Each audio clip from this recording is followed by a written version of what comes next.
everybody. Welcome back to OpenLine. It's Jason Lamb here with you on a Thursday night. We are with Reverend Jeff Carr, or Rev Jeff, as his nickname is, what most people call him, so we'll continue to call him that. We want to get to the phone calls. A lot of you are calling in right now with questions or comments for Rev Jeff. We're going to start with Derek. Derek, thank you so much for waiting, Derek.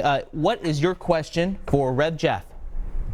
Okay, first of all, good evening, Jake, and good evening to Jeff. Shout out to Percy Priest. Jeff is very modest, but he's a genius at everything he decides he wants to do.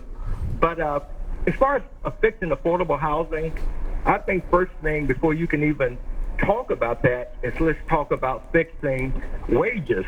You know, we've got to come up with a decent wage. We cannot continue to let Amazon, Kroger, which is the largest grocer now, not when I was growing up here in Nashville, but they're the number one grocer because they bought out everybody else. We can't let them take back $2 of hazard pay when they're making so much money. And some of these Fortune 500 companies are also getting some of the PPP that they shouldn't be getting. They're doing well financially. They could not have money coming in for a year and still could survive it. As far as policing, we've got some good commanders in Nashville, black commanders. We've got Terrence. We've got some in the Madison East Precinct. We have some Deputy Drake, Deputy Chief. We've got some good people, and I think somebody who can actually know what it's like to be black. Most of these commanders grew up in Nashville, so they know. And also, I think would be where you hire from within, that keeps morale up versus when we hire chief surpass for the good or the bad, depends on whose opinion you're looking at. But I believe a change is needed, but I think also Chief Anderson, up to this date, has been the best chief of Nashville because I come from an era of Chief Joe Casey, which is one of the stupidest, racist police chief Nashville has ever had. And but we need to look for it, and it's a good conversation. You guys take it easy. All right. Derek, thank you very much for the call. Rev Jeff, what do you make of what Derek had to say there? Sure, Derek, I love what you had to say, man. There are a lot of good things there. I think what we have to also keep in mind, and we talk about housing, I'm going to talk about that in a few minutes. It's part of the plan. If you're looking for the plan, you can find it at thecarrwindow.com. So C-A-R-R window, though. So use two R's because I don't want you going and calling up somebody that can repair your windshield. So you go to thecarrwindow.com, you can see the Infinity Plan. And one of the things that we talk about in affordable housing and innovative affordable housing is the fact that creatives, artists, and teachers, regular people, regular working people, including policemen, have a hard time finding a place to live in Nashville. Our median rent is around $1,400 to $1,500 a month for a one-bedroom that's anywhere close to the city. You have to make approximately $80,000 a year to be able to afford to live in Nashville. That's criminal. It's criminal spiritually. It's criminal morally.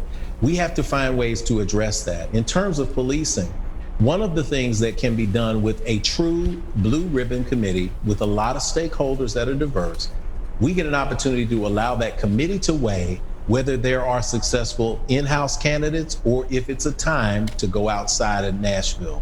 Chief Anderson, again, lightning rod, debatable. Depending on who you are, you think he's a great chief, internal person. Bob Nash, Joe Casey, Ronald Surpass being one of the only ones, Emmett Turner, first African-American chief. We've had plenty of in-house people before. There are a lot of people who are clamoring for an outside candidate. If you give that power to the community and not try to influence it unduly, you have a better opportunity to actually make a change that's good. All right, Paul is up next. Paul is up right now. Larry was going to be on right after that. But Paul, you're on Open Line with Rev Jeff. Yeah, Mom. Yes, yeah, go ahead.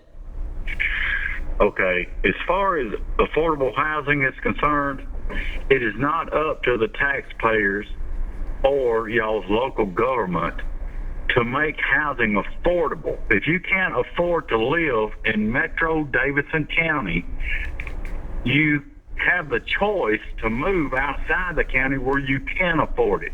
It's not up to taxpayers to upkeep these people. All right, Paul, thank you very much. Rev Jeff, just your response to that?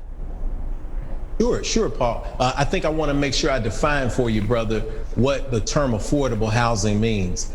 There's subsidized housing that we would consider what we call the projects, right? And that's government housing. There's affordable housing, which simply means housing that you can afford to live in.